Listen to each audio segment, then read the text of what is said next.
안녕하세요. 하루를 쓰다의 최성문입니다. 여러분은 나누고 누리고 나누캐스트와 함께하고 있습니다. 제가 이번에 오늘을 부탁해라는 책을 냈어요.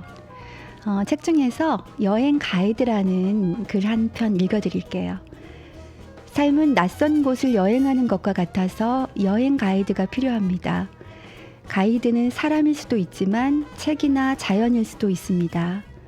흙도 돌도 낡아버린 의자도 우리 주변의 모든 것이 여행 가이드가 될 수 있습니다. 그것을 읽으려고 펼치기만 한다면 말입니다.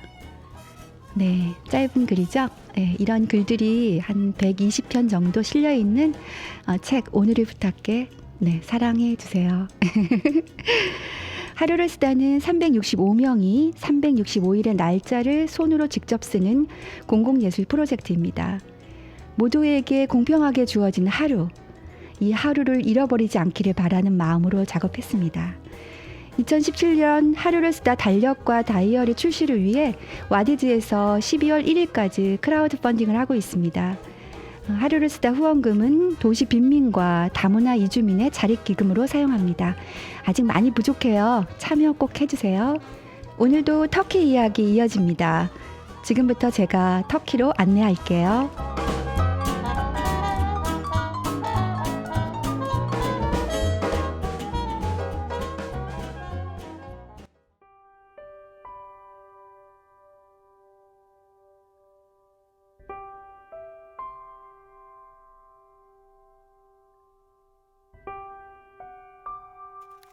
하루를 쓰다.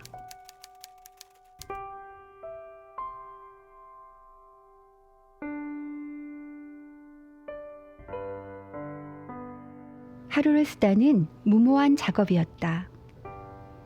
아시아와 유럽을 잇는 터키에서 처음 보는 사람들과 3월의 하루를 쓰고 싶다는 생각은 누군가에게는 망상과 같은 이야기일지도 모른다. 아마도 미리 섭외하지 않았기에 누구를 어떻게 만날 것인지는 상당히 무모한 작업이었다.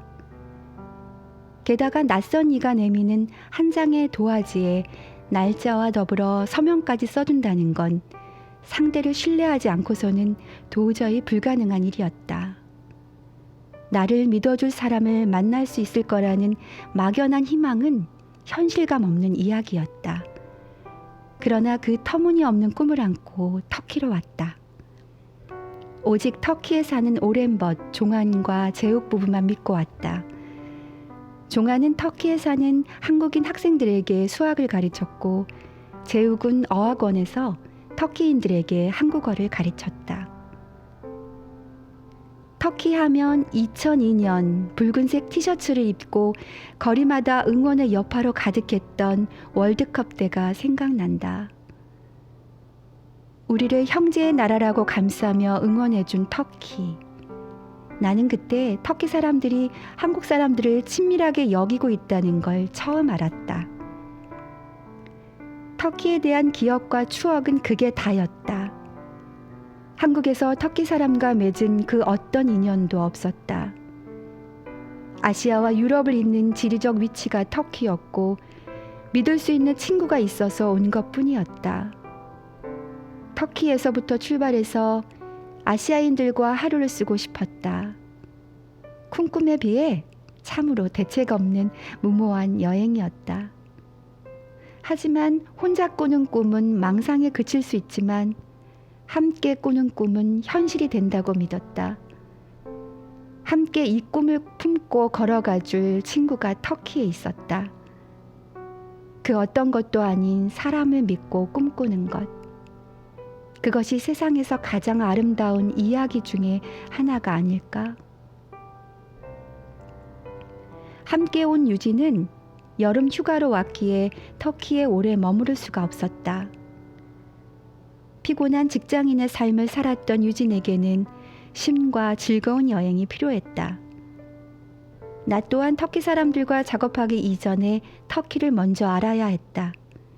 그래서 종안, 수영 오빠, 유진 그리고 나 이렇게 4명은 차를 몰고 떠났다. 터키의 옛 가옥이 남아있는 사프란볼루가 첫 방문지였다. 돌로 된 벽, 나무로 만든 지붕과 창문, 대문으로 이곳의 집들은 한옥과 비슷한 느낌을 주었다. 한국에서 왔다는 말에 우리가 머물렀던 숙박 주인 아주머니는 매우 반기면서 우리와 사진까지 찍고 싶어 했다. 한국인이라서 환영받는 경험은 조금 특별했다. 터키 사람들이 생각하는 한국은 어떤 곳이기에 아무것도 주는 거 없이 존재만으로도 환영해 주는 걸지. 이유는 알 수 없었지만 무척이나 고마운 일이었다. 차를 다시 몰고 도착한 곳은 온통 돌로 지어진 도시 카파도키아였다. 옛날 로마 시대에 기독교인들이 박해를 피해 이곳으로 도망쳐 왔다고 했다.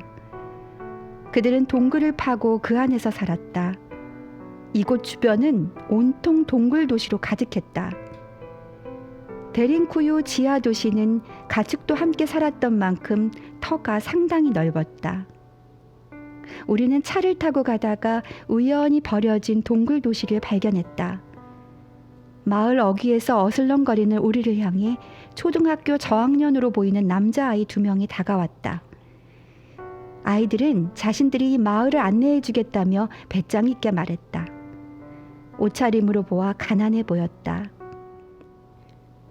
아이들을 따라서 10여 분 산길을 올라 동굴 도시에 도착했다. 버려진 동굴 도시는 동네 아이들의 놀이터인 듯 느껴졌다. 아이들이 내민 손을 잡고 동굴 안으로 들어갔다. 20-30명이 함께 모일 수 있는 장소였다. 벽화는 거의 다 지워졌으나 십자가 문양과 제단은 그대로 남겨져 있었다. 로마 시대 박해를 피해온 기독교인의 흔적이 곳곳에 있었다. 보존할 만한 가치가 있어 보였으나 터키 사람들의 문명이 아니니 어떤 것들은 그대로 버려두는 것 같았다. 마을 안내를 해준 아이들은 떠나지 않고 우리 주변을 맴돌았다. 아이들의 작은 손에 돈을 쥐어주었다. 아이들은 돈을 어떻게 버는지 이미 알고 있었다. 괜스레 마음이 아렸다. 우리는 지중해가 보이는 시대를 거쳐 파무칼레의 라오디게아, 셀축에 있는 에페소를 둘러보았다. 그리고 마지막으로 에게해를 바라보면서 커피를 마셨다. 6일 동안의 짧은 여행이 끝났다. 터키를 돌아보면서 가장 마음에 남았던 건 돌이었다. 특히 파무칼레의 라오디게아와 셀축의 에페소는 땅속에 파묻힌 돌들을 발굴해서 고증을 거쳐 옛 도시를 복원하고 있었다. 어려운 퍼즐을 맞추듯이 천천히 진행하고 있었다. 진행 속도가 상당히 느려서 내가 죽은 뒤에도 도시는 여전히 복원되고 있을지 모른다는 생각이 들었다. 나는 복원해 두려고 모아둔 돌 하나를 몰래 손에 쥐었다. 이곳에 살았던 사람들은 모두 세상을 떠났다. 그런데 돌은 남아 지금 내 손 안에 있다. 비록 오래전 지진으로 부서져 조각조각 흩어졌기에 내가 들고 있는 이 돌이 벽인지 기둥인지 알 수 없었지만 돌이 사람보다 생명이 길다는 게 문득 새삼스러웠다. 삶은 짧아 사람들은 사라졌지만 돌은 남아 자신이 있어야 할 곳으로 돌아갈 준비를 하고 있었다. 너무나도 흔해 한 번도 소중하다고 생각하지 않았던 돌의 생명력에 감탄했다. 손으로 움켜쥔 작은 돌 하나의 무게가 마치 우주의 무게처럼 무겁게 다가왔다. 나는 돌만한 삶을 살 수 있을까? 누군가에게 삶과 존재를 성찰할 수 있는 작은 단서 하나 남겨두고 이 세상을 떠날 수 있을까? 터키에서의 일주일이 금세 지났고 유진은 비행기를 타고 먼저 한국으로 날아갔다. 이제 본격적으로 하루를 쓰다 작업을 위해 거리로 나가야 했다. 설렘과 동시에 불안감이 몰려왔다.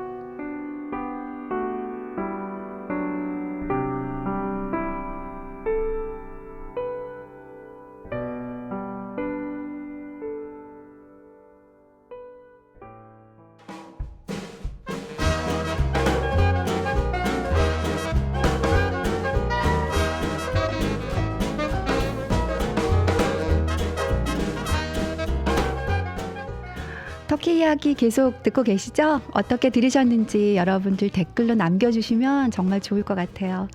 콜라 한자님께서 댓글 남겨주셨어요. 우연히 듣게 되었는데 잔잔한 목소리와 따뜻한 이야기가 귀를 잡아 끄네요. 정주행했습니다.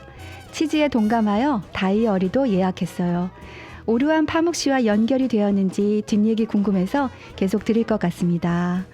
네, 오류한 파묵과 어떻게 연결되었는지 계속 들어주세요. 어떻게 됐는지 제가 천천히 풀어놓을게요. 하루스타 방송은 팟빵 또 팟캐스트 유튜브로 듣고 볼 수 있어요. 나누캐스트 홈페이지 www.nanucast.com에서도 들을 수 있습니다. 팟캐스트는 언제 어디서나 내가 원할 때 들을 수 있다는 장점이 있는 것 같아요. 자유롭게 듣다가 여러분 마음 내키시면 댓글 남겨주시면 제가 진행하는 데 많은 도움이 될 것 같습니다. 함께 걸어가지고 말 걸어주는 게 바로 하루스타 방송이라는 거 잊지 마시고요. 오늘 하루도 늘 건강하고 의미 있게 보내기를 바라면서요. 저는 다음 주 목요일에 터키 이야기 들고 다시 찾아뵙겠습니다.